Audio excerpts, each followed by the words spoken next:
What is going on, guys? Welcome to our Finance Tuesdays. I hope you're having a great week so far. We're going to be talking about the three mistakes you want to avoid financially in your 20s and 30s. And the first mistake you want to avoid is credit cards. If you have credit cards, my biggest advice is make sure you cut them up and pay them off as soon as you can. And the reason why is because you'll be a slave to a lender, and it's not a good idea because you have a high interest. Credit cards usually range from 20 to 25% when it comes to interest rate. You're paying something back that you don't owe, and you're stuck in this rat race. You're in debt. You can't go out and do things. You have no flexibility here, especially if you have high balances and it's just out of control and it kills your credit as well.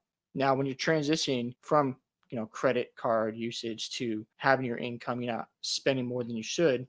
The number one thing I would say is when you're in this transition, if you have purchases you want to make, whether it's clothes or maybe you want to save for a vacation or these shoes you really like, work on just saving for it. So let's just say you have a $300 shoe that you like.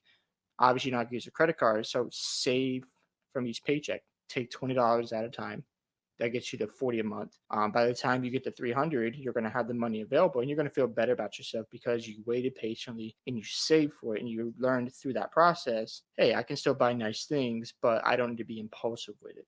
So that's a good practice to use. Vacations as well. You don't have to run up the credit card and get into debt. Save money for it. Make sure you allocate that appropriately. Me and my wife, we save for our vacations. It's really helped us out in setting the right expectations and make sure we have the funds that we can go enjoy ourselves and not feel this, in this habit of, well, I got to spend more than I have. No, it's not a good idea. So I would work on saving for things instead of just, oh, I need to buy this right now because you don't need to. If you want to buy a specific suit or maybe you want to buy a lot of clothes, put money to the side and save for it. Maybe go have a big shopping day every 3 months.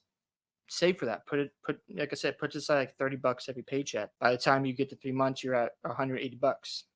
That's enough to go out and enjoy yourself. So think practically and don't be an impulsive buyer. Because when you have credit card debt, you're very impulsive with your habits financially. You're not saving and you're just stuck here. So first thing I would say is cut out credit cards. The second mistake you want to avoid is setting up unrealistic financial goals. And the reason why I say that is because sometimes we set up expectations where I have to pay my car off in a year when realistically it's probably going to take us 3 years. Or I want to pay off my federal loan debt. I want to get it done in the next 24 months. When realistically it could take us 5 years. And that's okay because you might have skills you're building and it's going to take time to really maximize your income in the field that you're working at. So what I would say is be realistic with your financial goals. Make sure it's achievable. Let's say you can save $10,000 in a year. If that's something you can actually do and you accomplish it, you feel good, right? Let's say you want to pay off, a debt you have that you've been wanting to get taken care of. And maybe it's going to take a little bit of time, but if you get there, awesome. So I'll give you a good example.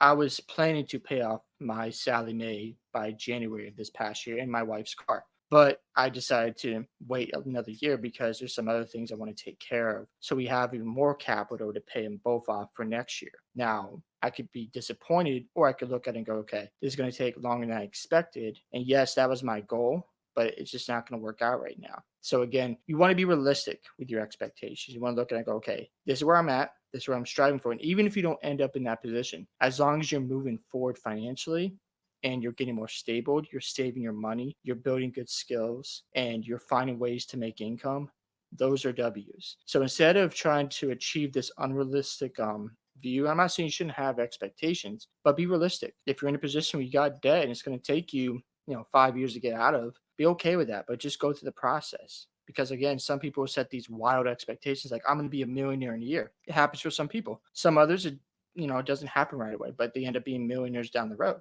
So it just depends on where you're at, how much you know about finances, the skills you have today. And as long as you can, evaluate that and grow, that's the big thing is just grow and get better with your finances. Those are W's anyway. So make sure you set obtainable financial goals. And the last mistake you want to avoid in your 20s and 30s is not having a large enough emergency fund. Sure, you can have $1,000 there, but that's not enough. You need more in the bank. So I would challenge you to have at least 6 to 12 months of expenses covered should you ever lose your job and it takes you a while to find work. Your health gets impacted. You have an unexpected expense with the house, whatever it may be. Have a lot of emergency funds. So the reason why I said it because life is going to get in the way. Something's going to happen and you're going to need your capital to take care of it. If you're not saving on a month to month basis, start there.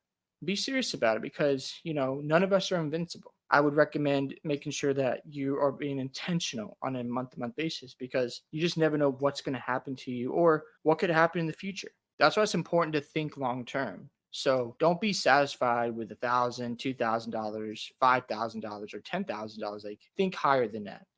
I'm grateful I have a life insurance policy where it has $25,000 of capital, where if something does happen to me or my wife, we have enough there. Obviously, I'm going to keep building it for the rest of the year, and I'll have at least 30,000. That's the goal by the end of this year. Obviously, I'm going off my next two debts, which is my salary and my wife's car payment. But I'm grateful I'm saving to protect myself in the future in case something does happen to me or my wife's health. So you just want to think that way. Long term is important and make sure you don't get satisfied with how much you have in emergency fund because the point is you want to have financial freedom. That's where all of us want to be. But if we're going to be free from our 9 to 5s, we have to be intentional with our money right now. Whatever amount of money we have, we can get there if we're diligent, if we're building our skills and continuing to just level up and have financial literacy and always striving to get better. Hope you guys enjoyed this video today. Thanks for sticking to the end. Make sure you guys leave your thoughts in the comment section. Don't forget to like and subscribe to the channel, and I'll see you in the next one.